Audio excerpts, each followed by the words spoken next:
কালকের বিকেলটা আমার কিভাবে কাটলো সেটা নিয়ে থাকছে আজকের ভিডিও। তো হ্যালো এভরিওয়ান, আসসালামু আলাইকুম। কালকে ছিল মিথিলার বার্থডে, তো সেজন্য ছোটখাটো কিছু আয়োজন করতেছিলাম।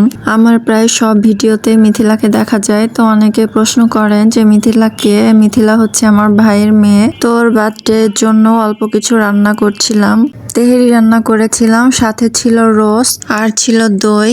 এগুলাই ছিল আজকের আয়োজন, কারণ বাসায় কাউকে ডাকা হয়নি, আমরাই ছিলাম। তো এগুলাই হালকা পাতলা রান্না করছিলাম। যে গরম পড়েছে তাতে রান্না বান্না করাটাই আসলে কঠিন হয়ে গেছে, তারপরও আমাদের মেয়েদের রান্না বান্না করাই লাগে। তো এগুলাই ছিল আমার আজকের আয়োজন, এগুলাই রান্না করেছিলাম আমি হালকার মধ্যে। মিথিলা বিকেলে ফ্রেন্ডদের সাথে ঘুরতে গেছিল, আর আমি বিকেলে তার মধ্যে রান্না বান্নাগুলো সেরে ফেললাম। দেন হচ্ছে মিথিলা সন্ধ্যায় বাসায় আসার পর আমরা কেক কাটিং শুরু করেছিলাম। মিথিলার জন্মদিনের কেকটা খুব বেশি মজার ছিল।